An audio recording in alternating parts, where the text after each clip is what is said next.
자, 그러면 신화에 대한 선생님들의 소감을 듣고 싶습니다. 제가 보니까 선생님 소감을 선생님 듣고 싶어 하는데 여기 계신 분들은 선생님이 설명을 듣고 싶어 하는 것 같은데 그냥 바로 설명하시죠. 오늘 준비한 거는 편식에 대한 건데요. 저는 편식은 안 좋은 거야 이렇게 생각을 했다가 신화를 보고 편식을 해야지. 안 한 사람이 있을 수 있을까? 편에 편호 여러분 다 하고 계시지 않으십니까? 특히 누구면 예뻐하시잖아요. 전 사실 열 손가락 깨물어서 안 아픈 것도 있지 않나? 이런 생각 개인적으로 싫은 건 싫던데 막 이런 생각이 이제 드는데요. 요런 감각 그러니까 그 똑같지 않다 이런 감각이랄까? 그 다음에 이제 서로와 서로 간의 차이가 되게 위계적이다. 이런 게 이제 신화를 읽고 그러니까 근대적인 방식으로 사람은 다 평등해야지 이런 게 이제 해제로 돌아가는 세계관 속에 있다 보면은 그런 게 되게 불편하다고 생각을 했었는데 신화가 익숙해지면 익숙해질수록 그렇지 사람은 다 다르지 그 다음에 때에 따라 중요한 사람이 있지 탐구생활 같은 경우에는 풀쌤이 이제 원고를 수업하실 때는 그쪽에 무게중심이 실리는 거고 이 잡지를 만들다 보니까 편집을 할 때는 무게중심이 연쌤한테 실리는 거고 또 우리 살다 보면은 배울 때 또 우쌤한테 실릴 때가 있고 어떤 때는 이윤아쌤한테 실리겠죠. 위계 자체가 나쁜 게 아니라 그 위계가 고착화된 방식으로 계속 응고되는 것이 옳지 않다라고 보고 이 위계가 자유롭게 변주되도록 자기 삶을 끌어가는 이야기가 신화라는 생각을 하게 됩니다. 채팅창에 이 PDF 파일을 하나 올려뒀는데요. 이게 이제 제가 책으로 꼭 나오기를 우주가 허락한다면 나오기를 이렇게 이제 소망하면서 지금 쓰고는 있습니다. 쓰고 있는데 이제 이 오늘 말씀을 나누게 될 이 여기가 분량으로서는 이제 피크에 해당하는 분량이고 목차가 4개 들어가서 그런데요. 목차 짜기가 이제 되게 어렵기도 한데 여기가 제가 제일 재밌게 쓰고 있게 된 부분이어가지고 요 아주 3장을 준비하면서 즐거웠습니다. 요거를 천천히 이렇게 선생님들께서 출력해서 보셔도 될 것 같고 아니면 말씀 나누게 될 것 같은데요. 제가 이제 지난주에 쌀의 인류학이라는 책이 또 있더라고요. 저희 연구실에 옥수수, 고기, 쌀, 튀김, 온갖 제가 읽다만 온갖 음식 얘기가 책이 지금 쌓이고 있는데요. 쌀의 인류학이라는 책을 보니까 쌀이라는 것도 자기 은유다. 그러니까 이 모든 문화가 음식 코드를 주로 끌어가는 게 있다. 우리 같은 뭐 김치 이런 거 있지 않습니까? 그게 자기의 정체성을 드러내는 형식이다. 하기 때문에 문화적으로 그 기호를 가지고 상대를 그 책이 이제 쌀의 인류학이 인상적이었던 거는 문화적으로 자기를 정체화하는 거는 인류학적인 많은 사례를 보면은 차별의 도구로 많이 쓴다는 거예요. 저도 그런 마음이 듭니다. 그래도 상호보다 이건 낫지 않아? 이렇게 이제 막 재면서 아니 한 방울이라도 내가 좀 나았으면 좋지 않아? 이런 마음을 가지고 비교를 하고 또 이제 강평생 보면 아 그래도 내가 다 못한데 걸음걸이는 좀 낫지 않나? 이런 식으로 계속 이렇게 이제 나의 정체성을 가지는데요. 그 구조는 그거라는 거예요. 정체성을 가지는 이유가 차별화하는 거고 차별화하는 게 달라서 좋다 이런 적은 거의 없다는 거예요. 다르니까 내가 너보다 낫지. 그런데 더 들어가면 너보다 나은 이유가 마늘을 먹어서야 이게 따지고 들어가면 황당한 거 아닙니까? 이게 뭔 소리야 이게 아무런 도덕적 근거가 아니잖아요. 근데 거기에 모든 문화가 목숨을 걸고 달려든다는 거죠. 그러니까 이 이제 인류학 공부의 핵심은 상식을 많이 깨는 데 있는데 차별이라든가 위계라는 단어는 깊이 공부해 볼 필요가 있는 주제라고 생각을 합니다. 신화는 그 문제를 이제 전면화시키고 있는 건데요. 그래서 그 쌀의 인류학이라는 책이 그 차별이라는 단어고 그러면 일본 같은 경우는 그 쌀을 가지고 이제 차별을 하게 되는데요. 여기서 레비스트루스가 말하는 거를 이제 좀 더 보태보면은 문화적 차별 기호로 음식 기호를 주로 쓴답니다. 주로 씁니다. 그러니까 다른 어떠한 일상에서의 머리 모양, 걸음걸이인 거 다 보고 그래도 음식이 주로 간다는 거를 레비스트로스도 보고 계신 것 같고 쌀의 인력 쓰신 분들도 어떤 것보다 음식 얘기가 더 앞에 온다 이렇게 하고 있고요. 다른 하나는 음식 얘기가 앞에 오는 요거를 좀 논외로 하고 문화적 정체성은 인접항에서 대립이 극대화되기 때문에 일본이랑 우리가 사이가 되게 안 좋지 않습니까? 근데 그거는 아무런 특별할 것이 없고 레비스트루스의 연구에 따르면 인자팡이 싸우는 데가 저기 왜 유럽에도 뭐 네덜란드랑 어디랑 뭐 독일이랑 프랑스랑 막 맨날 그러고 있다지 않습니까? 그게 되게 자연스러운 거라는 거죠. 저 이번 주에 데이비드 그레이버 선생님의 부채 5천 년의 역사 이 책을 이제 세미나를 이렇게 이제 끝내게 됐는데요. 인류학 공부를 하는 시간에서 그 책에도 이런 말이 있었습니다. 자기가 훌륭하다는 거를 증명하기 위해서 사람들은 어떤 방법을 쓰냐면은 남을 깎아내린다는 거예요. 이게 그냥 기본 세팅이 그렇게 되어 있다 이런 거죠. 여러분 이런 말 들으시면 약간 해방감이 드시. 내가 그렇게 나쁜 게 아니야. 다 그런데 다 그런데. 웬만하면 남 욕을 하고 싶다 이런 거. 웬만하면 꼬투리 잡고 싶다 이런 거는 하나도 거기다 이제 인간적인 너무나 인간적인 덕이죠 덕. 인간답게 하는 그렇기 때문에 그 차별화의 논리 이런 것이 계속 생각을 해보고 싶습니다. 자 그래서 그렇게 하고 근데 신화는 그 차별의 문제에 있어서 내가 타자를 혐오하고 배제하듯이 저쪽도 나를 혐오하고 배제한다는 거를 계속 이렇게 주시하는 방식으로 이야기를 만드는 거죠. 일상의 차원에서 계속 차별하는 어떤 논리 있지 않습니까? 그러니까 전라도 경상도 싸우는 거는 이것도 인접항이지 않습니까? 동네 안에 또 인접항이 되고 그 다음에 아니면 어떤 공동체 이러면 연령에서 또 분화되고 이런 식으로 계속 이렇게 비슷한 평면에서 이제 쪼개지는 건데요.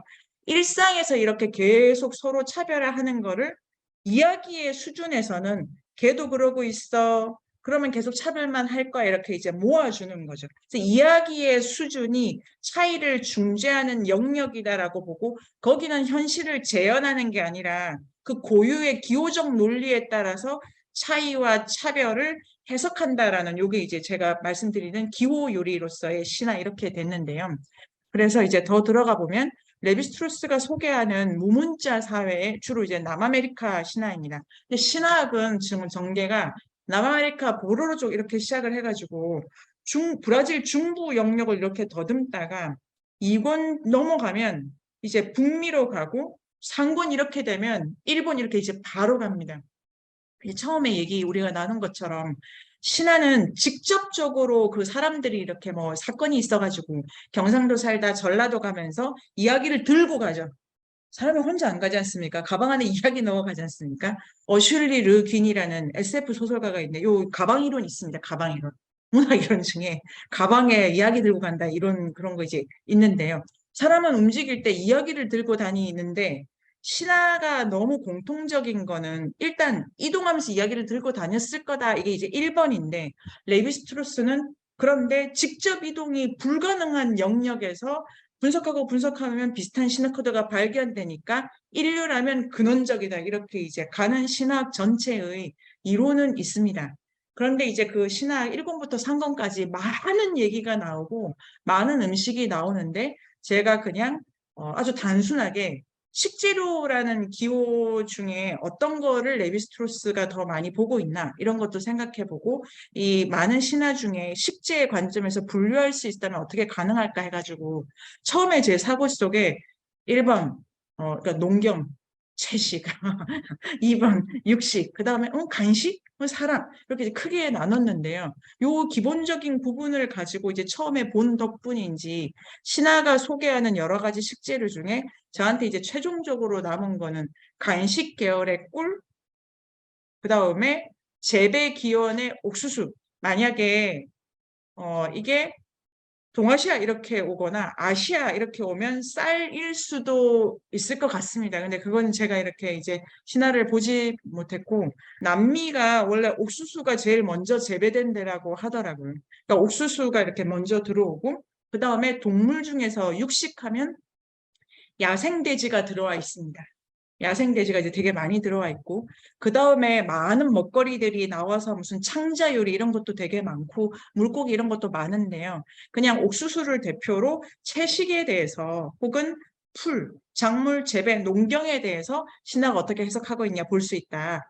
그 다음에 육식, 고기에 대해서는 또 어떤 얘기를 하는지 볼 수 있다. 이렇게 이제 분류를 할 수 있었고 그 다음에 이것보다 더 비율적으로 아주 많이 최고로 많이 나오는 신화의 기호는 꿀이었습니다. 이거 아마 제가 통계를 돌린 건 아닌데요. 꿀 얘기를 대단히 많이 하고 있어서 책 제목도 꿀에서 제로 이렇게 되어 있지 않습니까? 근데 꿀이라는 게 되게 신하가 좋아하는 기호고 신하는 간식을 되게 좋아하는 거죠. 그림동화 형제에 나오는 모든 먹고 먹힌 이야기도 간식 위주지 않습니까? 브레드가 아니라 사과, 그 다음에 과자 이렇게 되어 있고 우리나라도 그 할머니 호랑이 떡 이렇게 되어 있지. 이렇게 뭐 정찬을 가지고 이야기를 만드는 게 거의 없기 때문에 간식이 가지는 인류의 이야기적 코드에 그 위치가 있을 것이다. 그래서 꿀과 간식. 자, 그래서 이제 제가 이렇게 분류를 하게 됐습니다. 크게. 그 다음에 식재에서 사람을 넣은 거는 그냥 기본적으로 사람이 먹히는 이야기가 이렇게 막 눈에 들어오지는 않는데요. 어떤 프리즘에서 보면 먹고 먹히는 테마의 어떤 자타 관계의 근원성 같은 거를 식인의 코드를 통해서 좀 더 읽으면 재밌겠다 해서 표면적으로 사람이 먹고 먹히는 거는 사실 꿀, 옥수수, 야생돼지에 다 들어가 있습니다. 그리고 이게 지금 분류를 제가 거칠게 나눠서 그렇지 꿀, 옥수수 들어가 있기도 하고 담배, 뭐 식인 여기 다 조합 가능한 형태인데요. 크게 이제 그 위주로 이야기를 볼 수 있는 거죠. 이렇게 하면 제가 준비한 전체 포석을 깔고 들어갈 수 있다고 생각이 되는데요. 여기 이제 편식된 식재와 공생, 여기에 이제 신화를 읽어볼 텐데요. 꿀 얘기부터 들어가 보겠습니다. 신화의 꿀은 가장 크게는 전체적으로는 꿀이 활용도가 되게 높은 기호입니다. 신화는 기본적으로 예를 들면 왜 주식을 이야기의 재료로 쓰지 않냐면 주식은 어떤 집에 너무 박혀 있는 거지 않습니까? 취향과 정체성을 완전히 붙들고 있어서 저는 갈치를 좋아합니다. 갈치로 얘기를 만들면 제가 어떤 사람인가라는 저의 정체성밖에 얘기할 수 없습니다. 그런데 예를 들면 제가 어쩔 땐 먹는데 어쩔 땐 안 먹기도 한 그런 걸 쓰면 정체성이 들어갔다가 나갔다가 이 경우의 수를 밝히는 이야기를 만들 수 있기 때문에 신화는 보통 이렇게 이제 중간값, 그 다음에 어디에 완전히 기속될 수 없는 기호를 좋아하는 거죠. 전문적으로 얘기하면 개념적으로는 트릭스터라고 하는 겁니다. 트릭스터고 제가 꿀, 옥수수, 야생돼지 사람 다 트릭스터라고 기본적으로는 보고 있는데요. 이게 보통은 인물을 설명하는 데 쓰는 말인 거죠. 인물을 설명하니까 행위자를 설명하는 데 쓰는 거라서 옥수수, 꿀 이 자체를 트릭스터라고 보지는 않고 옛 이야기를 다루시는 신동훈 선생님도 트릭스터는 일단 사람의 행위자 중심으로 보고 계십니다. 그런데 더 확대하면 저는 옥수수나 꿀이나 양의적 기호 모두 트릭스터로 쓸 수 있다고 주장을 하고 있습니다. 신화로 바로 들어가 보겠습니다. 꿀이 이제 독이기도 하고 약이지 않습니까? 이런 게 이제 양의적인 거죠. 그러면 배치에 따라서 좋은 거구나 이렇게 읽히기도 하지만 안 좋겠네 이렇게도 읽힐 수 있는 기호라서 신화가 되게 좋아한다 이런 게 있고요. 그 다음에 이제 꿀이 여기 이 문단에 맛도 되게 좋고 색욕과도 관련이 있고 달다 이런 거, 이 성의 비유나 이런 데에 많이 들어와 있는 거죠. 허니문 이러지 않습니까? 그 다음에 이러니까 이제 그 남녀의 결합 이런 데도 이 달콤한 꿀이 많이 들어가 있습니다. 그래서 요거랑 비슷한 계열로 담배도 있습니다. 담배. 그 다음에 꿀은 벌이 만들지 않습니까? 자연종 중에서 가장 사회화된 집단이 만드는 건데 그리고 이제 꿀은 벌들이 막 익히는 거라서 벌들의 취사를 설명해 주기도 하고요. 그런데 꼭 안 먹어도 되는 거죠. 요거랑 비슷한 게 그리고 이제 꿀을 익히려면은 건기까지 쭉 올라가야 된다고 하더라고요. 그러니까 꿀을 익히는 자는 인간은 아닌데 약간 재배하는 어떠한 의미를 일부러 익히는 것처럼 그렇게 느껴지기도 하다 이런 게 있고 꿀은 물에 타서 먹어야 좀 오래 먹기 때문에 이 물과의 관계를 이렇게 표현할 수 있어서 땅과 하늘을 중개하는 역할도 많이 한다고 하더라고요. 그래서 이제 비슷한 게 이제 담배와 연결해서 어떤 이야기에는 꿀이 들어갈 자리에 담배를 넣을 수도 있다고 레비스트루스가 봅니다. 그래서 담배 같은 경우도 대부분 향정신성인데 꼭 안 먹어도 되고 그런데 태양과의 관계에서 보면 태양이 막 뜨겁게 타오르면 꿀이 있는데 태양이 이제 다 타들어가면 이제 재가 되니까 전체 스펙트럼에서 태를 주 행위자로 놓고 보면 꿀과 담배가 거의 이제 반대 극에 있다 이런 분석도 하고 있고요. 그리고 남미에는 이렇게 꿀 축제가 되게 많다고 하더라고요. 그래서 건기 죄송합니다. 그 축제를 하는데 그래서 3월이나 4월부터 야생 꿀을 따가지고 막 이렇게 이제 익히는 거고 여자들은 꿀 밑에 남자들은 꿀 바깥에 그래서 꿀을 가지고 여러 가지 위치 조정을 하는 의뢰도 되게 많다고 합니다. 그래서 요거를 보면서 이제 신화를 보도록 하겠습니다. 문드르코족의 신화, 농업의 기원 신화인데요. 이게 이제 레비스트루스가 인위적으로 붙인 제목입니다. 이렇게 어떤 책을 보고 이게 지난주랑 비슷한데요. 옛날에 문드르크족은 사냥감과 재배식물을 몰랐다 이렇게 시작합니다. 그때 불도 몰랐다 이렇게 되어 있지 않습니까? 이제 인간이 자체적으로 기술을 익히는 이야기는 신화에서는 없는데 그럼 이제 몰랐으니까 이제 누가 줍니다. 야생 덩이 줄기와 나무 버섯. 버섯이 균류지 않습니까? 이거는 거의 부패, 분해 이 수준에 가 있기 때문에 똥, 오줌, 그러니까 경계 없이 나오는 음식 계열에 있어서 너무 이렇게 이제 문화적인 수준이 낮은 거예요. 버섯 같은 경우에는. 그렇게 보는 것 같습니다. 카사바 식물 어머니 카루에박이 그때 도착했다. 이제 뒤에 계속 설명드리겠지만, 이제 그 모든 걸 아는 자, 잘 모르는 인간, 이도저도 아닌 애들, 이런 전체 생태계 분류 안에서 인간이 중간항이라서 배우는 그 이야기가 나옵니다. 준비하는 기술을 가르쳤는데 조카에게 숲의 한 곳을 개간하려고 했습니다. 그래서 뭐 이거 이제 잘할 거야.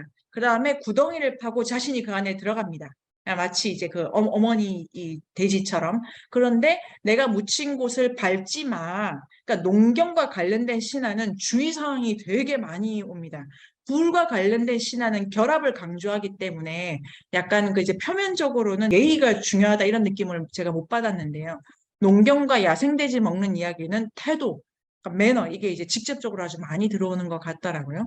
그런데 조심하라고 했는데 또 이제 잘합니다. 그런데 꼭 누군가가 부주의해서 그곳을 밟았다. 식물은 성장을 멈추었다. 그때까지 자란 키가 현재 식물들의 키다. 이게 이제 기본적인 남아메리카의 재배기원의 신화가 가만히 내버려뒀으면 어머니가 다 줬을 텐데 꼭 실수를 해가지고 키가 작아졌다 이렇게 돼 있습니다. 그러니까 이제 제가 이거를 적극적으로 읽으면 농경에 있어서 이제 나중에 옥수수도 그렇더라고요. 옥수수 관련된 신화도 속도를 되게 주의하는 말을 많이 쓰는 것 같아요. 그러니까 많이 만들어내 이런 게 그 제레드 다이아몬드 선생님이 쓰신 총균세 이런 책을 보면은 우리가 인간이라면 뭔가를 많이 만들게 돼 있어. 그걸 관리해야 되지. 그럼 결과적으로 국가가 필요한 거야. 생산력 증가와 국가의 도래가 되게 자연스러운 수순이라고 설명을 하는 역사책을 이제 되게 기본적인 설명인 것 같은데요. 이 신화를 읽어보면 신화 그 이야기의 수준에서는 더는 안 돼, 참아야 돼, 절제해 이런 메시지가 이제 계속 가는 거죠. 아마도 실제로 이렇게 가속화되는 재배에 대해서도 볼 수 있었고, 근데 담론의 차원에서는 그거는 좋지 않은 일이야가 교육적 수준에서 계속 발화되는 거죠. 그러니까 인간이 기본적으로 생산력 과다를 욕망한다고 인간을 그렇게 보더라고 해도 지금 우리가 그 드라마나 무슨 뭐 연애 프로나 예능 이런 프로에 보면 부자는 좋은 거야 이렇게 가고 있지 않습니까? 그런데 무문자 사회의 이 남아메리카 초기 재배기원 신화는 설사 많은 걸 가진 사람이 걸어 다니더라도 아니야 그건 안 좋은 거야라는 이야기의 수준을 되게 강하게 걸어 놓는 거죠. 이렇게 이야기 수준에서 너무 많이 자라게 하면 안 돼를 계속 누르면 이 농경의 생산력에도 압이 되게 많이 걸리지 않을까 이런 생각도 해봅니다. 일단 꿀과 재배식물 같이 이제 말씀드리면 그런 얘기도 할 수 있을 것 같고요. 그래서 오늘 이제 여러 가지 윤리, 뭐 태도 이런 얘기가 소박하게나마 많이 나오게 됩니다. 트랙터 있지 않습니까? 선생님들 트랙터. 트랙터라는 게 쟁기에서 트랙터까지가 시간이 거의 뭐 천년, 천몇 년, 뭐 천몇백 년이 걸리는 농기계인데요. 그러니까 농기계가 발달에 대해서도 압이 걸려 있는 거죠. 너무 많이 이렇게 캐고 갈고 닦아서는 안 돼. 그래서 중세의 생산력이라는 거에 대해서 이게 지금 산업사회로 막 산업혁명은 되게 자연스러운 거야. 그런 방식으로는 볼 수 없지 않나? 이제 이 문드루크족의 시나 일본 같은 경우에도 생각을 해봤습니다. 이제 그 다음에 이제 불만을 품은 주술사가 뭐야, 너 때문에 식물의 키가 작아진다는 거야. 노파를 죽여요. 그럼 이제 난리가 나겠죠. 지금 뭐 앞에 것도 잘못했는데 뒤에 거. 그래서 충고를 들을 수 없게 되자 인디언들은 막 먹어가지고 그게 독이 있었고 모두 죽었고 별이 되었다. 이렇게 됩니다. 별이라면은 왠지 좋은 것 같지 않습니까? 별은 내 가슴에. 근데 신하는 별이 뭐 좋기도 하고 나쁘기도 하고 여러 가지 이제 기호를 쓰는 거죠. 있는 그 자체는 없으니까요. 지금 벌 받은 애들이 다 하늘로 올라가는 거예요.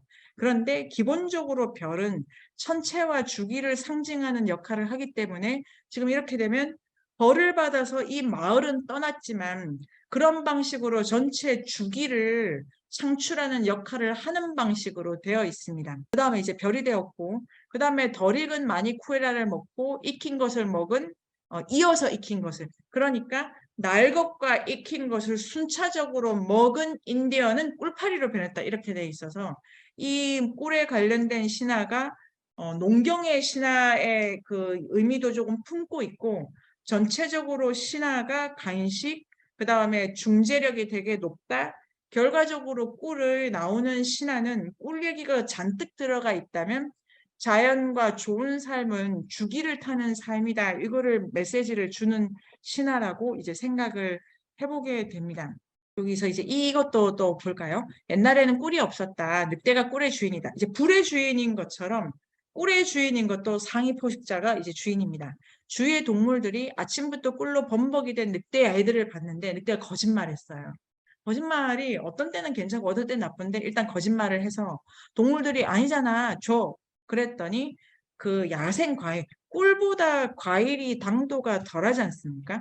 그래서 이제 꿀에 관련된 신화가 삐뚤어지거나 꿀을 못 먹는 애들은 과일이라도 먹는다 이렇게 오고 앞에서도 수박을 먹는 애들이 있습니다.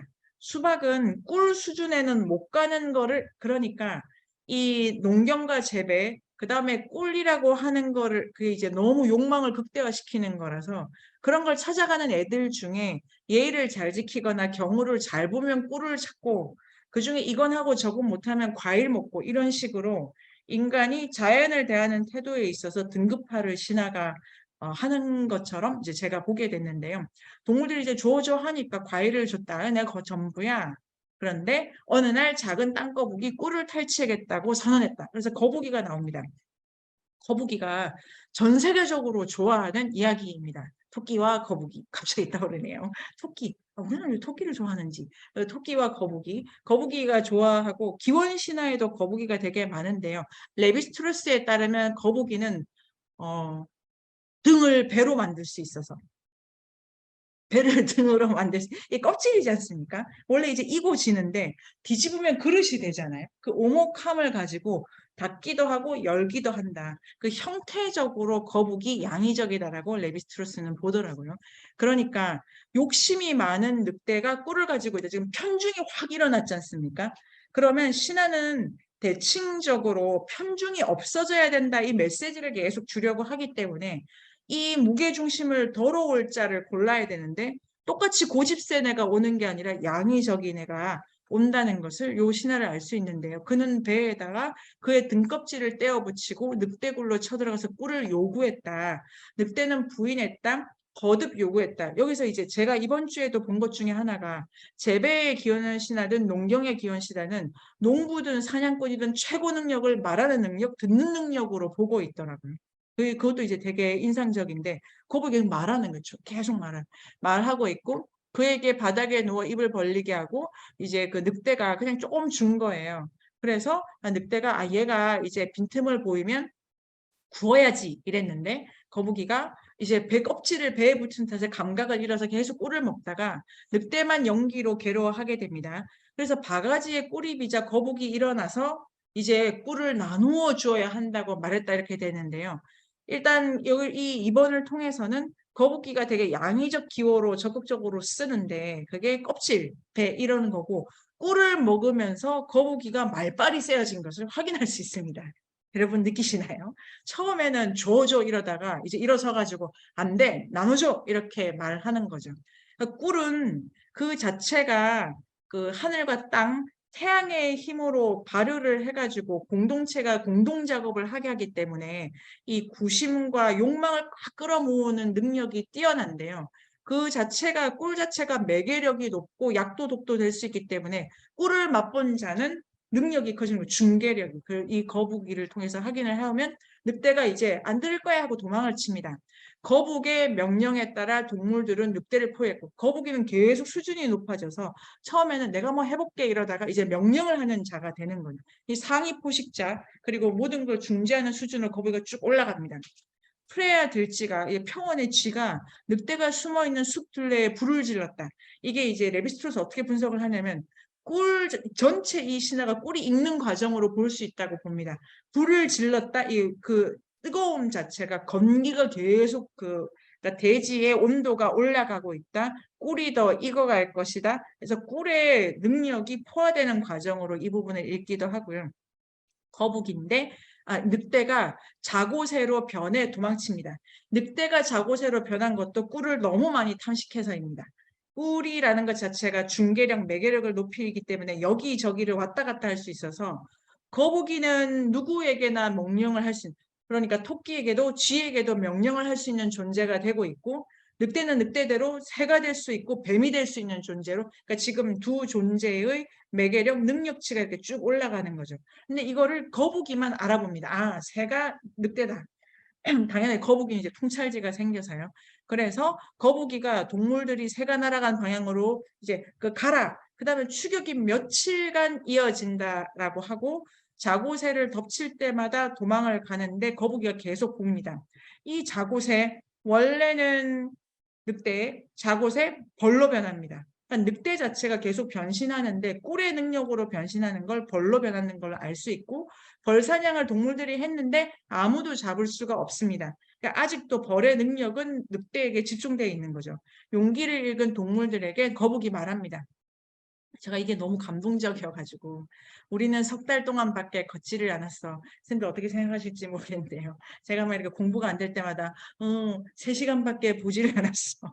30분밖에 보지를 않았어. 아 거북아 막 이런 전혀 즐겁지 않으시네요. 아무튼 저한테 주물처럼 안 돼. 때가 안 됐어. 이렇게 거북이 메시지인 거죠. 때. 겨우 갈 길에 반밖에 안 앉잖아. 그러니까 진짜로 이 꿀의 매개력이 높다는 거를 추격을 하는 거죠. 저기 너희들 뒤쪽에 말뚝을 좀 봐. 쫓아갈 방향을 지시하고 있잖아. 그러니까 태양이 쭉 올라가는 걸로 아마 이게 그림자가 진다는 느낌이 듭니다. 그래서 이 전체로 태양을 쫓듯이 꿀이 익듯이 벌을 쫓아가는 얘기가 되는데 이게 완전히 고난의 행군이에요. 그들은 걷고도 걸었다. 저 이 신화가 너무 좋더라고요. 거북은 다음 날이면 목적지에 도착할 이제 예결을 하는 거죠. 때가 됐다. 다음 날 실제로 벌들의 집을 보았는데 말벌을 지키고 있었다. 독.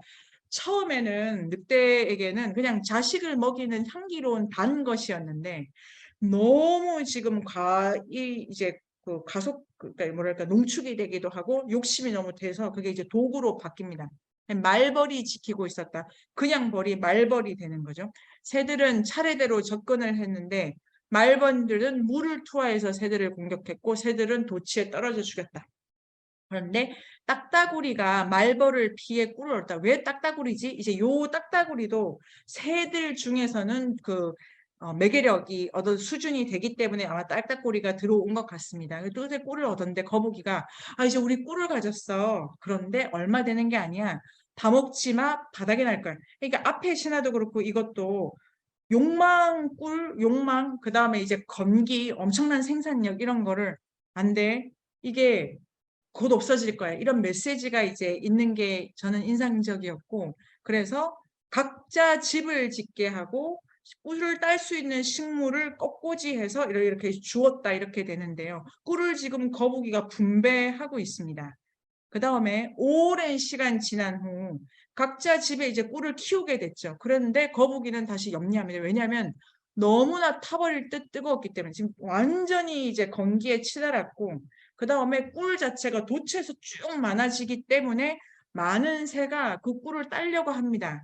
그런데 뜨거움 때문에 잘 못 들어가게 되죠. 욕망이 너무 커지고 그 매개력이 높다는 게 기술력이 높고 그 불 얘기를 우리가 한 것처럼 중재력이 높다는 게 관계를 맺는 능력이 높기 때문에 부죠. 그런 꿀을 갖고 가고 싶은데 뜨거워서 접근이 어려우면 자, 꿀을 막 먹는 거예요. 동물들하고 막 근데 이 사람이 인간이라고 볼 수는 딱 없는데요. 어쨌든 동물 중에 하나가 막 먹어치우고 있는 거죠. 그런데 아니야, 아니야, 없어질 거야. 좀 참아야 돼. 그러면 마지막에 동물의 우두머리, 이제 이게 그 거북입니다. 신하는 거북이라고 명시하고 가기도 하고 중간에 존재 위상이 바뀌면 이제 그 다른 식으로 부르는데요. 요 신화에서는 동물의 우두머리, 이제 거북이가 주민들을 불러 모아가지고 손도끼를 주면서 이제 따라가.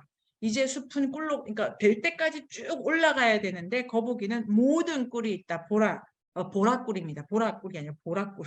그 다음에 만다가리 꿀, 자티꿀, 만다사이아 꿀, 카카포고 꿀 등 정말 모든 꿀이 있다.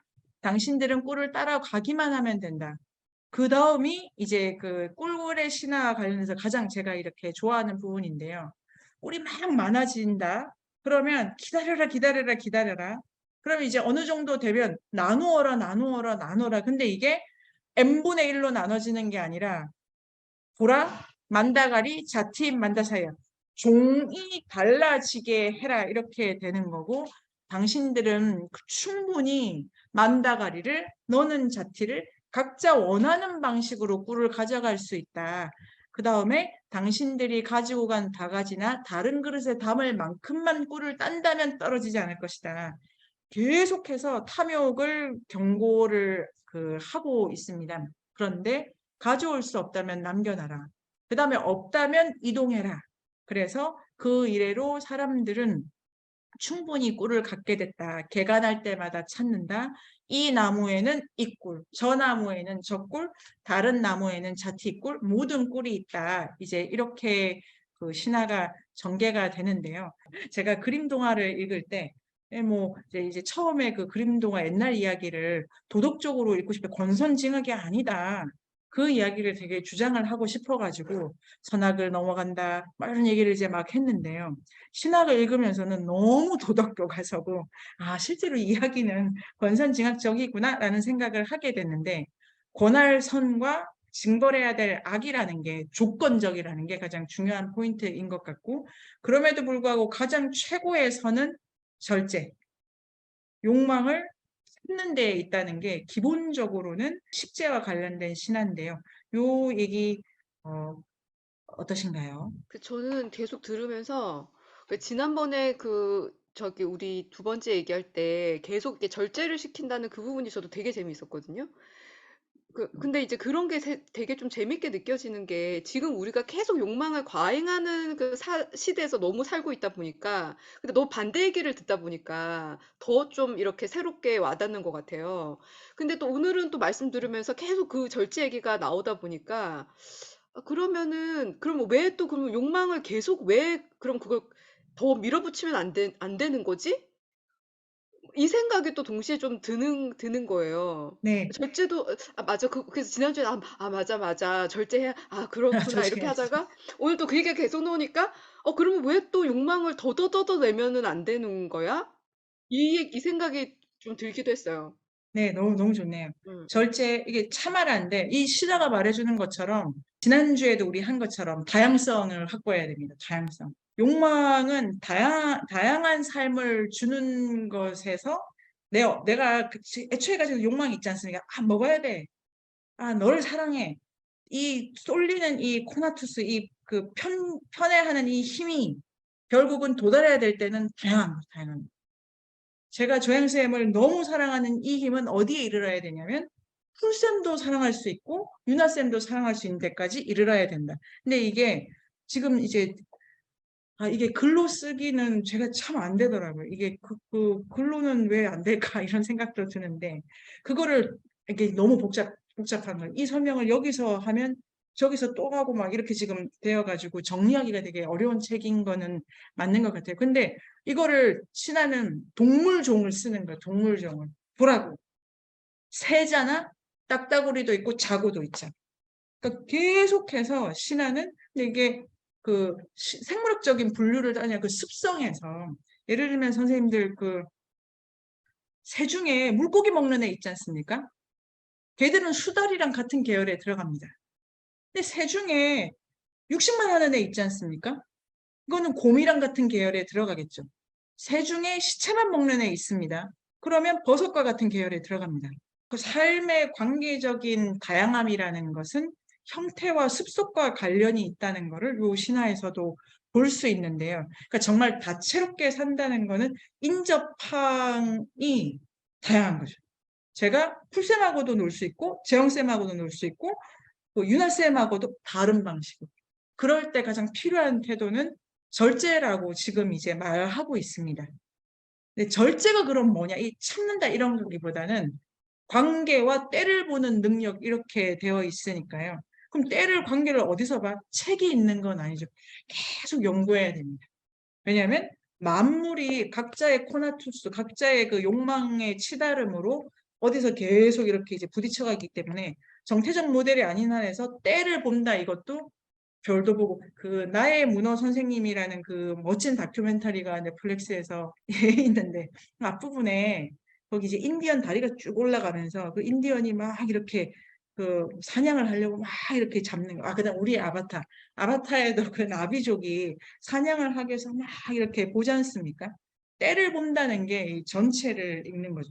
이게 이제 꿀과 주기와 관련해서 조금 더 말씀드리면은 만약에 그 재훈쌤님 연어에 꽂히셔가지고 막 드셔요. 그러면 사람은 어떻게 생각하냐면 연어를 저렇게 누가 혼자 많이 먹다가 주기에 문제가 생길까 이렇게 생각한답니다. 제가 이렇게 이제 여기 강의 그 말씀드리는 거에도 좀 썼는데 사람들은 이 아까 그 차이 나는 그 종들 있지 않습니까? 어떤 보적은 그거를 별자리에 다 입힌다는 거예요. 그래서 보라, 딱따구리 뭐 이런 새들 종류가 별에 박혀 있어. 근데 별이 움직이지 않습니까? 이렇게 별자리로. 근데 재영쌤이 땅에서 물가에서 연어를 막 먹으면 그 별 하나가 지금 죽잖아요. 그러니까 주기를 읽는데 문제가 생긴다 이렇게 이제 읽는다고 하더라고요. 그러니까 계속해서 기호적으로 세상을 이들은 보고 있습니다. 이런 말씀도 드릴 수 있을 것 같고요. 또 어떠십니까? 신화 얘기 들으면서 선생님 뭔가 윤리적이고 도덕적인 걸 이야기한다는 느낌은 드는데 그런 어떻게 해야 된다, 하지 말아야 된다는 거를 어떤 명제적으로 얘기하고 있다는 느낌은 좀 안 드는 것 같아요. 그리고 그 가르침을 이미 정해져 있는 것도 아니고 누군가가 이야기를 해놓고 거기에 따르면 되고 따르지 않으면 안 되고 이런 느낌도 아니고 되고 안 되고는 약간 신이 결정하는 느낌이라고 해야 되나? 누군가 어떤 중재자가 있는 것 같은 그런 느낌이기도 하고요. 아까 전에 꿀을 그릇 가져가서 그릇에 있는 만큼 받으라고 이렇게 했는데 그러면은 그릇을 큰 거 가지고 가면 되지 않나? 이 생각이 사실 저는 들었거든요. 그렇죠. 그래서 네네. 지금 우리는 그릇을 점점 큰 그릇을 만들어서 큰 그릇을 가지고 가서 담아오는 건데 오는 모습인 것 같다는 생각이 들어요. 그러면은 그릇을 큰 거 가져가서 그 그릇만큼 담아오면 되는 건 또 아닌 거잖아요. 그래서 네. 그 뭐라고 그러지? 선생님 아까 그러니까 그게 어떤 룰이 있다기보다는 전체의 뭔가가 균형을 이루는 거를 보고 갈 수 있는 거 그런 거를 계속 이제 정해져 있는 게 아니라 훈련하고 보고 가야 되나 뭐 이런 생각도 좀 들기도 하고요. 너무 좋은 말씀, 이제 너무 딱딱 그건데요. 이 이야기를 쌤들 그 올려주신 거 그냥 그대로 읽으면 뭐래지 않습니까? 거북이가 뭐 이거잖아요. 근데 이게 이 신화가 기본적으로는 의례와 결합되어 있습니다. 이게 이런데 이 기본적인 거를 자 비가 너무 안 와. 이게 왜 안 오는 거야? 그러면 축축한 거지 않습니까? 말려야 돼. 이러면 어떻게 되냐면 꿀이다 이렇게 가는 거죠. 그러면 이 신화를 가지고 기우제를 지내자 하면 누가 지내냐, 어디 지내냐 이거에 따라 지금 진생 말씀하신 대로 이 윤리라는 게 너무 상황적이고 재영쌤이 좋아하시는 단어네요. 상황적이고 조건적인 거예요. 조건적이니까 제한을 받고 그 다음에 수행하는 자도 여러 가지 조건에다 걸려 있어가지고 내가 착하게 살고 싶어서 사라지지가 않고 또 그릇도 되게 재밌는데 그릇이 북수리의 밥그릇하고 그 벌새의 배 위장의 사이즈가 다르지 않습니까?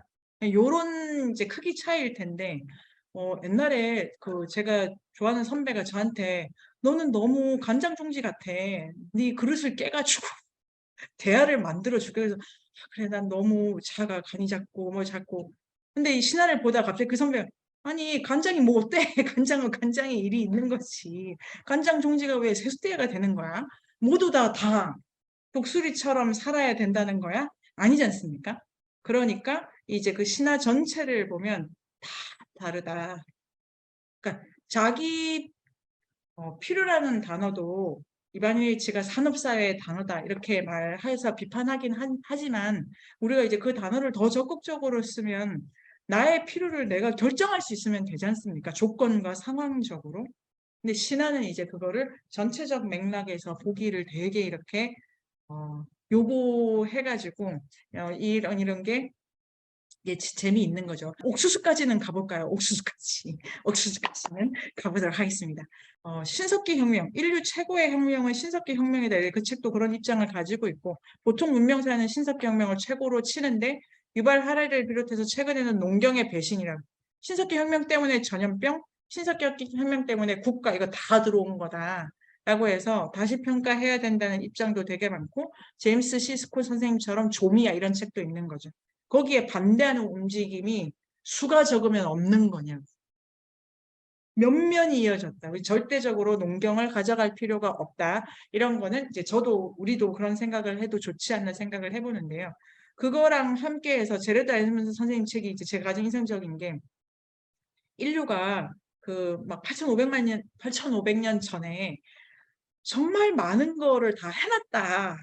그래가지고 이미 재배될 것도 거기서 다 결정했는데 그게 10개가 안 되더라고요. 우리가 지금 다 할 수 있는 걸걸요. 뭐 쌀, 뭐 밀, 옥수수 뭐 몇 개가 이 아무리 해도 사람이 이렇게 많은데 10개 아니다 재배라고 할 수 있는 거는 재배가 들어간 다음에 가축화가 나옵니다. 순서는 식물이 먼저고 그 그러니까 동물이 가축은 뒤에 들어옵니다.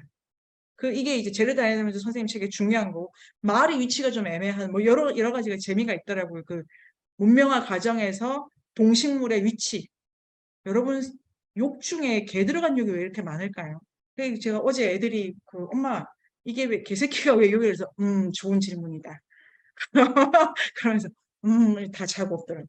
그런데 이게 중간항이죠. 되게 빨리 들어옵니다. 고양이가 그 다음에 들어오고 근데 걔 고양이 말고 최근에야 좀 이런저런 애들 들어오지 집안으로 들어오는 경우는 극히 드물지 않습니까? 이것도 메소포타미아에서 작업 다 끝낸 거고 그러니까 되게 무능력한 거죠. 신석기 혁명 이후의 인간은.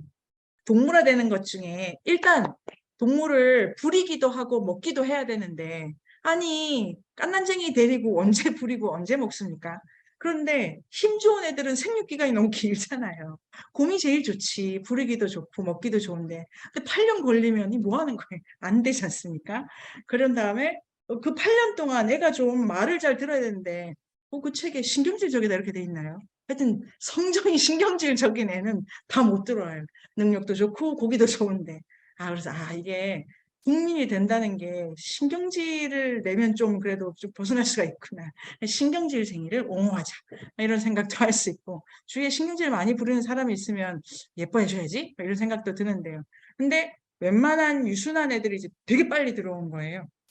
자, 그런데 식물일 경우에 왜 쌀이고 왜 밀이지 이거가 설명이 좀 그래 뭐 영양가가 있나? 근데 영양이 주 설명입니다. 영양이 자연학책 같은 거 보면 뭐 영양이 되게 높다. 그래서 아마 먹어보고 이게 되게 힘이 좀 잘 받는데 뭐 이렇게 됐겠죠. 그런데 옥수수는 영양보다는 영양도 있는데요. 옥수수는 생장에 외부 조건 영향을 거의 안 받는다고 하더라고요. 그러니까 강수량이 안 타는 거예요. 자, 벼가 강수량 너무 타지 않습니까?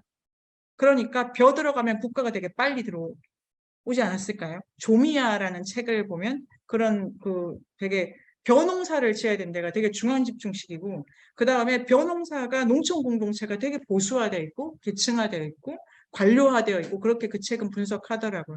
근데 옥수수는 물을 덜 탄다 이런 장점이 있고 그 다음에 추수하고 나서 보관이 그게 괜찮다는 거예요. 그 다음에 옥수수를 키우는데 외부 조건이 덜 받지만 문제는 그 다음인데 옥수수를 먹은 애들이 또 빨리 이렇게 이제 가축들이 그래서 지금도 옥수수를 사료를 쓰는 이유가 지금은 도축하는 게 3년 안 되지 않습니까? 후쿠시마의 야생소 피폭 당해가지고 흑이라는 책에 나오던데요. 이게 유구라는 게 3년 안으로 다 도축이 되지 않습니까? 그 안에 체격을 30 몇 킬로로 태어나는데 500 몇 킬로로 불리는 게 단기간 빨리 이렇게 올리려면 이게 옥수수만으로 되는 게 아니라서 이제 다 뭐 넣고 이렇게 설명을 하던데요. 이 초기 생장의 크기를 불리는데 옥수수가 이제 되게 도움이 많이 돼서 옥수수 자체가 동물 생장 속도랑 관련이 있다고 해가지고 선택된 거다라는 최근 책을 보긴 했는데 아마도 이제 옥수수가 그 속도랑 관련된 거죠. 그런데 이제 다시 신화의 세계로 들어가면 제가 이렇게 그런 관점에서 봐서 그런지 옥수수 신화 중에 안 돼, 빨리 가지 마 이런 게 있어서 딱이야 이렇게 이제 분석을 하게 됐습니다. 아즈텍 전시 이런 거에도 가면 옥수수의 신 이런 거 있고 그때 이거 되게 재밌었는데 옥수수를 껍질을 벗겨야 되지 않습니까? 거기에는 죽음의 신이 피부가 다 벗고 있던데요.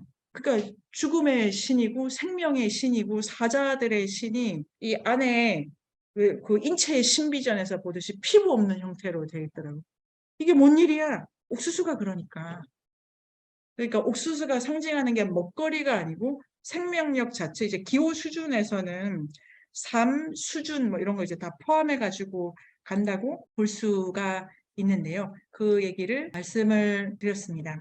그래서 이제 쭉쭉 넘어가면 질주를 멈추고 리듬을 타자 이런 얘기에 이런 게 있습니다. 자, 야외에 혼자 있던 호라비가 별을 사랑했다. 이거 무척 곤란한 겁니다. 호라비가 여자를 사랑해야지 왜 별을 사랑합니까? 이게 호라비라는 것도 일단 신화에서 호라비다, 과부다, 소위 말하는 정상적인 가족을 이루어서는 신화의 주인공이 될 수 없어요. 그러니까 평범하게 애 키우고 뭐 알콩달콩하게 살면 절대 이야기의 주인공이 될 수 없지 않습니까? 동화의 주인공도 조실 부모가 1급 조건이잖아요. 아니 엄마가 살아계신데 네가 뭔 이야기가 주인공이 될 자격이 있어.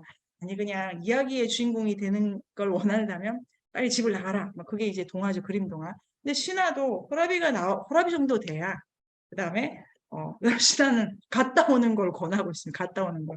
안 가는 거는 그냥 애기 때문에 그럴 경우에 이야기의 주인공이 되려면 고생을 너무 심하게 해야 되고 갔다 오면 좀 한두 구간 정도 이렇게 이제 하고 있어서 신화는 구간 고생을 많이 하게 하는데요.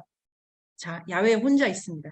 이거 자체가 가족을 구성을 못 한다는 거고 그러면 신화는 안 돼. 구성을 해야 돼. 자, 별은 개구리의 형상으로 내려와 이렇게 돼서 응? 개구리? 이게 웬일이야? 그런데 맞아, 앞에서 꿀에 관련된 신화의 꿀이 쟤랑 비슷하다. 왜냐하면 태양과 거리에서 이론표를 레비스트로스가 쓰는데요. 선생님들이 삼각형을 그렸을 때 태양이 정점에 있고 왼쪽 끝에 끝, 오른쪽 끝에 재 이러면 태양으로 직선거리가 같지 않습니까? 그런 방식으로 꿀과 재가 이렇게 등치 관계여서 기호가 교환된다 이런 설명이 있는데요. 요거랑 비슷하게 꿀과 개구리의 교환이 있습니다. 그래서 신화에 개구리가 나오면 제가 꿀이겠거니 생각할 수 있습니다. 꿀은 하늘에 매우 가깝고 개구리는 이 물에 매우 가깝죠. 그런데 꿀의 봉방과 개구리 알집이 비슷해가지고 그리고 개구리는 막 안에 물을 가지고 있지 않습니까? 그러니까 건기. 그래서 개구리 알은 아까 우리 수박도 나왔었는데요. 수박과도 닮아 있습니다. 막이 있고 안에 물 들어가 있지 않습니까? 수박이. 그런 용도로 건기에 너무 뜨거움을 조금 중재할 수 있는 뜨거움을 밖으로 이렇게 내치면서 안에 물을 품는 애. 이런 게 매개항이다, 중개항이다 그래서 개구리 이런 거가 이제 나오는데요. 이 이야기는 개구리의 형상으로 이 호라비를 누구와 관계를 맺게 해주게 할 모양입니다. 그래서 젊고 예쁜 여자로 변한 다음 이렇게 되면 별, 개구리, 여자 3단계를 한 존재가 움직이고 있다라면 이게 이제 우리식으로 말하면 상위 포식자고 문화적 구속력이 매우 높다라고 할 수 있습니다. 이게 선생님들 어떠십니까? 재미있죠?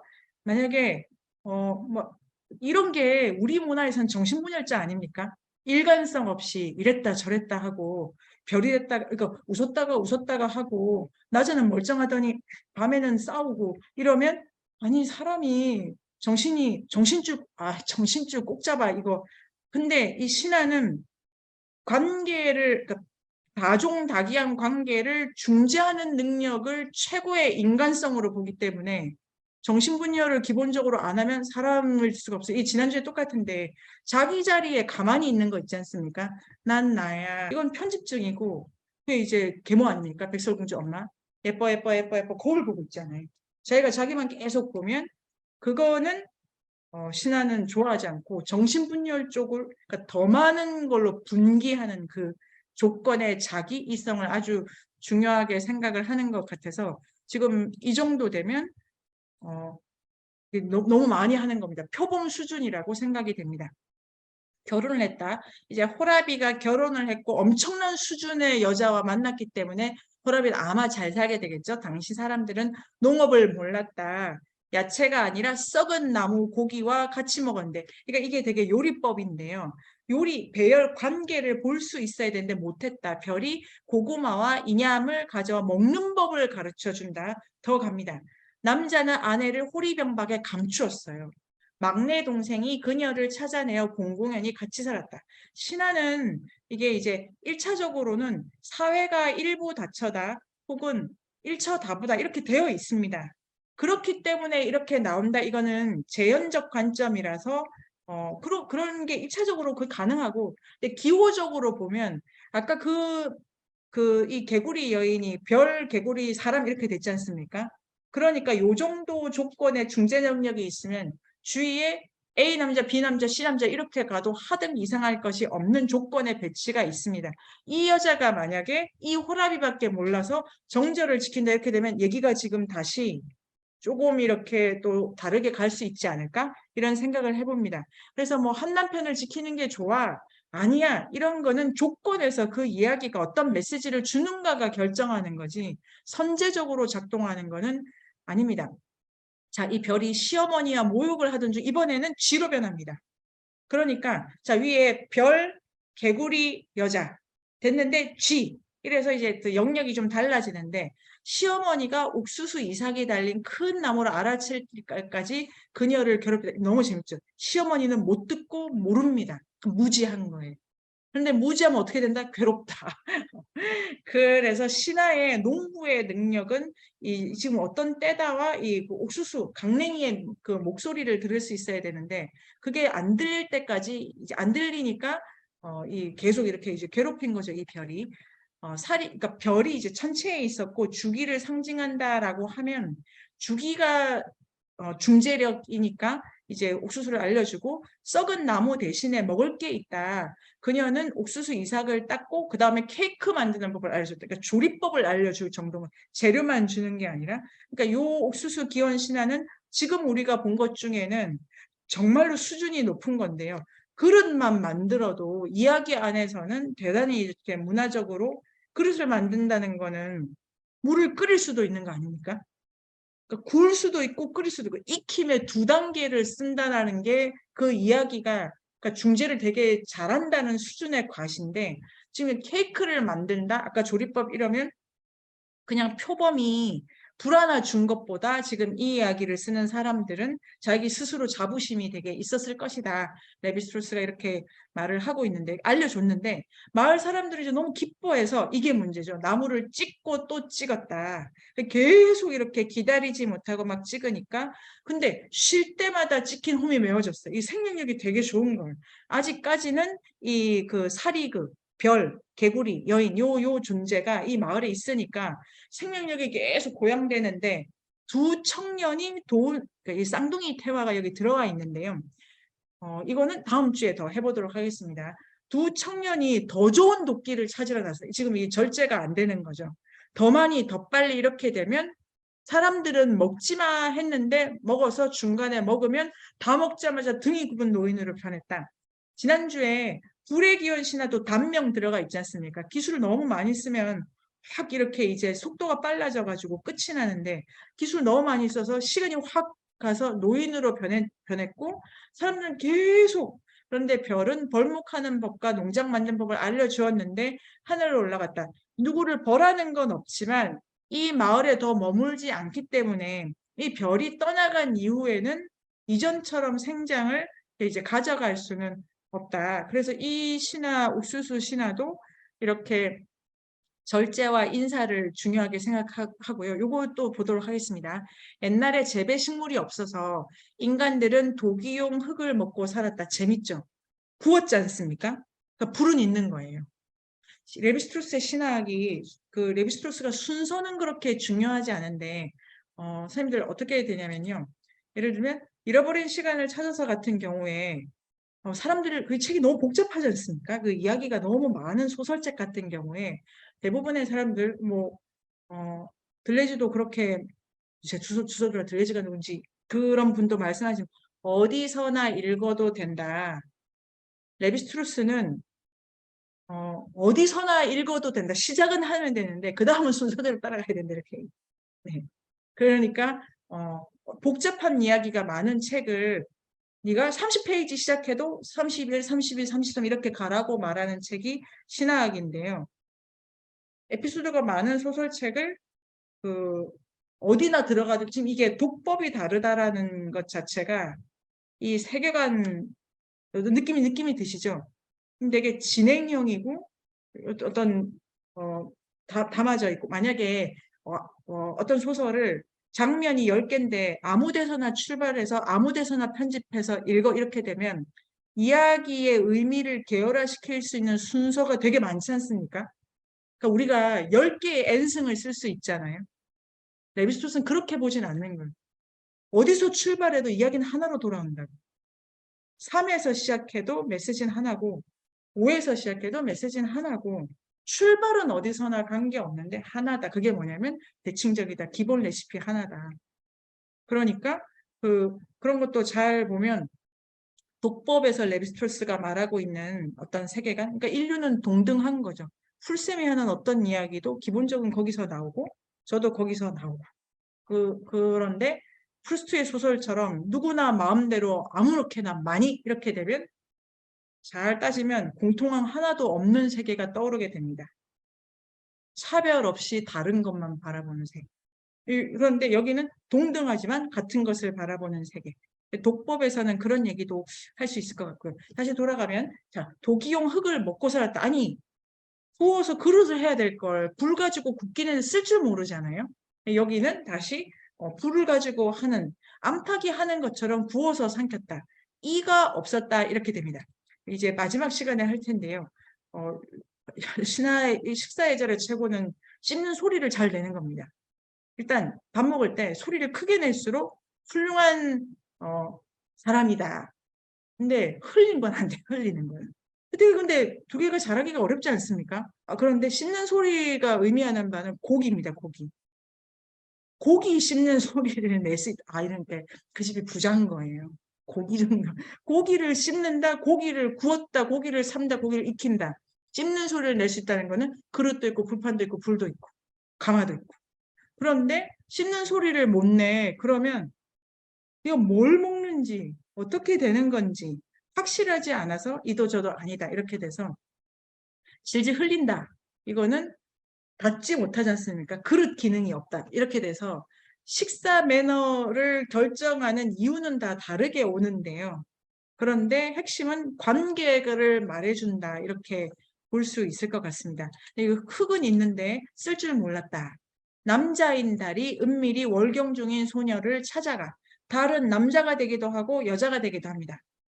다른 여자와 같죠. 월경 때문에 그런데요. 그래서 이제 다음 주에 우리가 다뤄보겠습니다만 주기를 상징하는 것은 남자보다는 여자 기호이기도 한 겁니다. 월경 때문에. 그리고 달은 뭐 커졌다 줄어드니까요. 그래서 달과 여자가 등치되지만 무문자사의 남미 신화를 보면 달과 해를 쌍둥이처럼 쓰기도 하기 때문에 이게 이제 주죠. 그래서 오누이 있지 않습니까? 우리 얘기도 해가 되고 달이 된 오누이 그게 이제 기본 값인데 그 중에 이제 여성을 달로 보아서 이야기를 만드는 작업을 더 이제 많이 하게 된 거죠. 이게 기호가 아주 굳게 되면은 월경중인 소녀를 찾아갔다 이거 자체가 주기를 탄다 이렇게 되니까 여기서는 아무것도 할 줄 모른다, 매개를 못한다, 매개력은 주기력이다, 중재력이다, 별 이런데 이제 주기를 타니까 아마 재배식물, 뭐 그릇 이런 거 이제 돌아온다 이렇게 할 수 있을 것 같고요.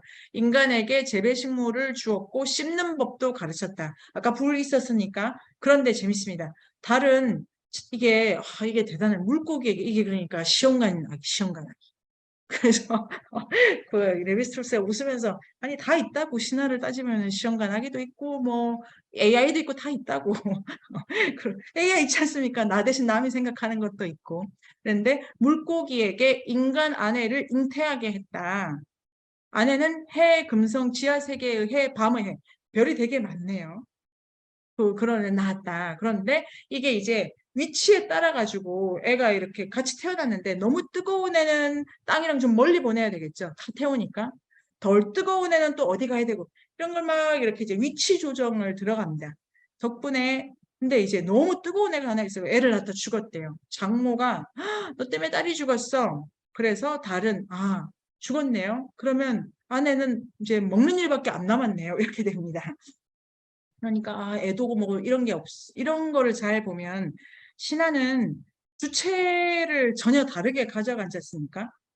얘가 죽었어요. 지난주에 우리 그 나무 한 거 기억나시죠? 불을 떼려면 살아있는 나무로 떼야지. 나무는 뭐냐면 땅바닥에 뿌리를 내리고 하늘 향해 고개 쳐든 게 나무지 않습니까?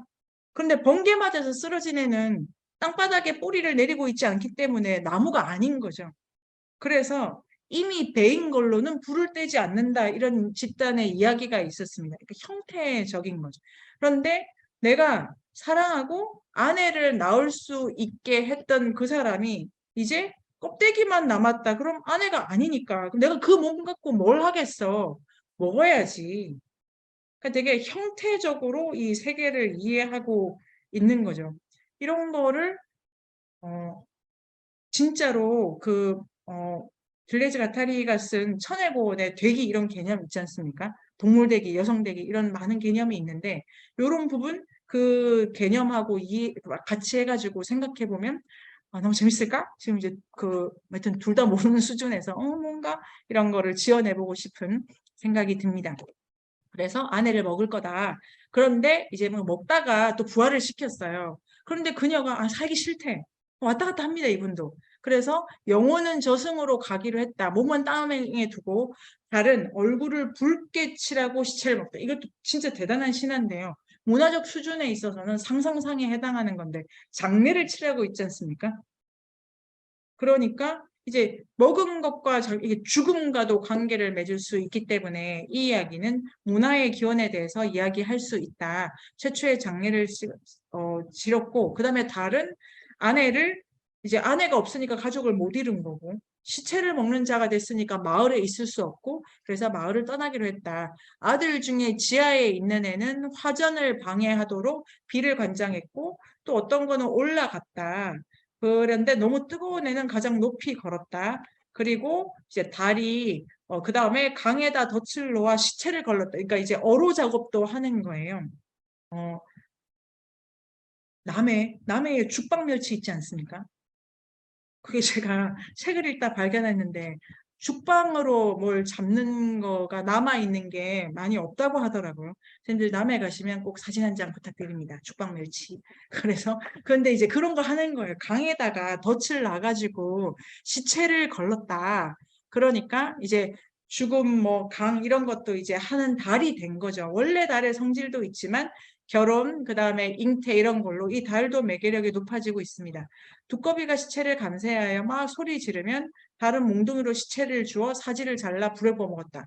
그래서 이제 그 식사하시는 거죠. 시체가 오니까 죽음의 영역에 넘어간 달의 방식으로 시체를 먹고 있고 두꺼비가 나오니까 아까 개구리 이렇게 되어 있었지 않습니까? 개구리에게 잉태를 이 이야기는 아니네요. 물고기에게 잉태를 시켰다. 이 물과 관련되어 있으면서 죽음과 만났기 때문에 나중에 이제 두꺼비라고 물과 가까운 존재가 나왔고 그 다음에 달 위에는 이게 이제 재배와 관련돼서 핵심인데요. 땅 위에는 달의 딸들이 있었다. 인디언들이 경작해 얻은 마니옥, 옥수수, 바나나, 고구마. 이게 달의 딸이라는 겁니다. 그래서 다른데 이들은 달을 아버지라 불렀다. 다른 딸들을 계속 관찰했는데 인디언들이 이게 이제 인상적이죠. 마니오 껍질을 흩뜨려 놓거나 잘 씻지 않는다면 아버지에게 닮았다. 그러니까 청소를 잘 안 하는 거예요. 껍질을 막 함부로 놓는다 이러면 아빠에게 갈려가지고 못 살겠어. 아무것도 주지 않는다. 이게 재밌죠. 이 그 껍질, 그러니까 쓰레기, 요리하다 남은 것, 그걸 잘 정리하지 않으면 나한테 아무것도 주지 않는 거다.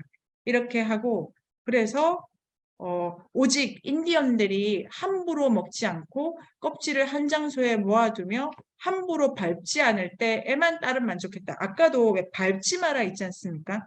그래서 땅의 재배지를 함부로 막 밟는 거 이런 것도 되게 경계를 하지만 이 이제 뒤처리. 그녀는 침을 잔뜩 넣어 그녀인 마니옥을 잘 발효시킨 맥주, 발효식품이 나왔으니까요. 굽는다, 익힌다, 날 것과 익힌 거, 그 다음에 발효라서 진짜로 이제 그 높은 거죠. 인디언 좋아했다. 다른 딸들도 비슷한 반응을 보였다. 인디언들은 달의 딸들을 기쁘게 하기 위해 설거지도 잘하고 잘 모아두었다. 달은 딸이 불행해진다면 자신 곁으로 다시 부를 것이다. 이것도 재밌죠. 아까 말씀드린 것처럼 총균세 이러면 농업혁명, 구석기, 농업혁명, 산업혁명이 직선 코스인데 신화는 이게 여기서 일이 그렇지만 빽한다. 뒤로 갈 거야. 이런 거를 엄중하게 얘기했고 우리가 좀 전에 본 꿀의 신화도 자, 참아라. 그 다음에 나눠라. 그러면 네가 얻을 것이다. 이게 처음에는 꿀을 막 익히는 농장 얘기지만 그 신화의 끝은 채집입니다. 채집. 그러니까 신석기의 농경이라는 게 반작하지 않습니까? 이 땅의 옥수수만. 그러니까 종 단일성으로 진행하는 거고 거기에 가축도 단일화되는 거죠. 채집을 넣는다는 것이 다양한 거니까 신석기 혁명 뒤로 가라 메시지 앞에 꿀에 있었고 여기는 뒤로 갈 수 있다. 농경이 잘 이렇게 그러니까 마지막 최종적으로 지금 읽은 거는 농경을 재배의 관점에서만 이해한 게 아니라 막 익혀가지고 먹고 그다음 어떻게 할 건데 이 전체 프로세스와 관련해 가지고 농경을 넣어서 이해하고 최종적으로는 죽음에 대한 태도, 먹은 것에 대한 그러니까 먹고 난 것에 대한 태도가 확립되기 전에는 먹기를 시작할 수 없다. 이런 메시지가 강하게 들어갔기 때문에 이게 이제 여기가 옥수수를 가지고 본 이제 입니다. 네. 위문학 이런 데는 문자로 쭉 와가지고 그나마 서사가 글에서를 최소한으로 쓸 수 있는데 갑자기 얘가 별이 된다야 이거를 그러니까 바보들이 막 이렇게 이제 해서 오랫동안 지금 되게 주목을 많이 받는 것 같고 신화학 책을 다시 해석하는 작업은 지금 뭐 최고로 뜨끈뜨끈한 작업인 것 같고 그때 제가 막 찾아도 계속 나오고 있는 것 같아요. 그래서 이 이야기를 다시 읽는다는 게 아마 기현쌤 말씀하신 것처럼 새로운 이야기가 필요해. 주체 중심의 이야기, 개인이 의지와 책임의 존재죠. 그런데 지금 이 이야기 자체가 너무 천편일률적이야. 개인의 성취와 자기를 강화하는 이야기. 다른 이야기에 대한 욕구가 있다면 레비스트로스라면 이 연구 자체가 뭘 말해주냐면 대칭을 맞추려는 노력. 그러니까 자, 우리 안에서 우리 지금 16명 정도가 대칭을 맞출 수 있습니다. 그런데 조건에 따라서 범위를 더 크게 할 수 있습니다. 줄일 수 있고. 그러한 유연함에 있어서 레비스트로스가 그런 말씀을 하셨을지는 모르겠지만 하실 수 있는 말씀은 20세기의 인간이 자기를 이해하는 선사는 너무 천편일률적이에요. 그거는 근대 소설이라고 하는 거는 그냥 그다 사람을 빵에서 시작해서 여기 안에 채우는 거지 않습니까? 스펙이라는 말 나오기도 전에 그래서 빈 그릇을 채우라는 그런데 인류가 기본적으로 자기를 가져가는 방식은 다차원적이고 다종다기한 관계 속에서 뿌리를 내린다고 할까 관계를 맺는 그걸 자유라고 다 느껴왔는데 이게 뭐 조금 서사시 그리스 국가 들어가면 이 조금 영웅 그 다음에 산업사회 되면 개인이 영웅이 이렇게 가버린 거죠. 이야기에 대한 어떤 욕구가 있다. 그 다음에 레비스트로스가 근원적으로는 같다고 봅니다. 그런데 그 어떤 개인 인간에게나 집단의 이야기에서 그 근원적인 것을 발견할 수는 없어요. 그러니까 부분 작업만 할 뿐이기 때문에 레비스트로스는 역산에서 계속 들어가면, 그리고 역산에 들어가는 나의 정신 자체가 해체되고 조립되는 요거를 통해서 대칭성이라는 거는 이런 건가를 예감할 수 있을 뿐, 선생님들 구글하고 팝하고 막 정말 잘 하지 않습니까? 그런데 그거 되게 당황스럽죠. 내가 이거 공부를 왜 하나? 지가 다 해주는데. 그런데 공부는 자기 변형이기 때문에 구글은 구글대로 하고 나는 나대로 해야 되는 거 아닙니까? 이거 하나. 그 다음에 발터 베냐민이라는 사람이 번역론이라는 얘기를 했는데요. 번역의 핵심은 어디 있냐면은, 그러니까 의미, 참된 의미를 우리는 언제 느낄 수 있냐면, 의미라는 게 있다면은 A 언어와 B 언어 사이에 잠깐 이건데, 여러분 우리가 이제 그 스와힐리어를 번역해 보도록 하겠습니다. 몰라? 이건가? 이 장면 무제한 스승에 나오지 않습니까? 몰라도 할 수 있어요. 그림인데 한참 보고 있으면 이렇게 보여요. 보이는데요. 이게 곰인가? 사람인가? 계속 제고하지 않습니까? 이 미지의 형상을 내 언어로. 그때 의미란 이런 건가? 운동 속에서, 차이 속에서, 이게 이제 발터 베냐민의 번역론, 5007의 애틀레즈 제대로 읽기 3장, 네, 이런 책이 이제 조금 나오는 거기는 하던데요. 신화의 레비스트루스 작업은 원형을 찾고 있어서가 아니라 내가 대칭을 실감하는 존재가 되기 위해서가 아닐까. 그러니까 객관적 지식을 이 사람이 레비스트루스가 느끼고 싶다는 생각이 안 들고, 그냥 지금 우리도 하는 거지 않습니까? 정답 없이 이건가? 저건가? 이 윤리는 그럼 나는 어떻게 느껴지? 지금 기현 쌤 대답하신 거. 그런 거를 계속 질문하는 나로 변형시키기 위해서 신화 연구를 한 거지. 프레이저처럼 정리를 하거나 엘리아데처럼 그 심층에 작동하는 이론을 뭐 이렇게 뽑아보겠어. 이런 거는 아니라고 생각을 하고, 그럼 쌍둥이는 어떻게 했습니까? 정말 많이 싸우겠죠. 네, 정말 처음에 애들이 서로를 사람으로 보지 않습니다. 이때는 안 싸웁니다. 이게 이제 인식론상 재미있는 거죠. 싸우려면 거의 수준이 같아 이렇게 됩니다. 외부자가 들어왔다. 두 가지 경우죠. 수준이 안 맞아서 싸울 수가 없는 거. 혹은 수준이 파악이 안 되니까. 그런데 웬만히 비슷해지면 사람은 그때부터 싸웁니다. 왜? 자기를 가져가려고 하는 운동이 있다고 이제 레비스트루스 책을 읽으면 해석이 되는데요. 이쯤에 당연히 오겠죠. 전체가 같아졌지 않습니까? 왕따는 그냥 메커니즘상 자연스럽습니다. 모두가 같이 살아가려고 하면 그 차별화의 욕구를 어디서 구현할, 그 압을 너무 많이 받으면, 그래서 그 현대인의 기본 정서가 질투지 않습니까? 이방일치가 말하는 것처럼. 모두가 서로를 질투하는 사회가 됐다고. 그리고 질투를 해서라도 낮은 수준에서 차별화를 이루어야 된다. 그러니까 신화를 읽으면은 그러니까 자기와 관계를 어떻게 바라보는 건데 되게 냉혹하게 철발에 들어가면서, 그런데 아까 그 진진쌤 말씀하신 게 되게 지금 저한테 많이 돌아가네요, 지금. 저 되게 교조적이라고 읽었는데 조금만 멀리서 얘기하면 이게 뭐 어디서 교조야. 황당한 얘기지. 그런데도 되게 윤리적이라는 메시지를 주는 이 이야기의 힘이 뭘까? 이런 생각도 하게 돼서. 근데 요는 레비스트루스도 자기가 정답을 말하고 있다라고 했을 리 없고, 이게 저는 자유라고 생각해요. 그런데 열심히 하다 보면 틀리진 않는데 어쩌면 레비스트루스도 했을 법한 해석의 일부에 우리가 공명하면서 가는 거 아닌가? 레비스트루스가 진리라서가 아니라 내 사고 작업이 어느 수준에서는 김영죽 선생님의 사고 수준과 만날 수 있는 것처럼 대등한 차원에서 괴테도 만나고 이런 거죠.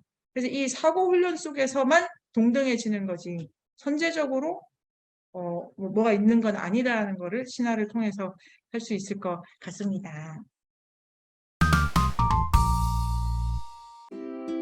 네이버 검색창에 인문공간 세종을 검색하세요.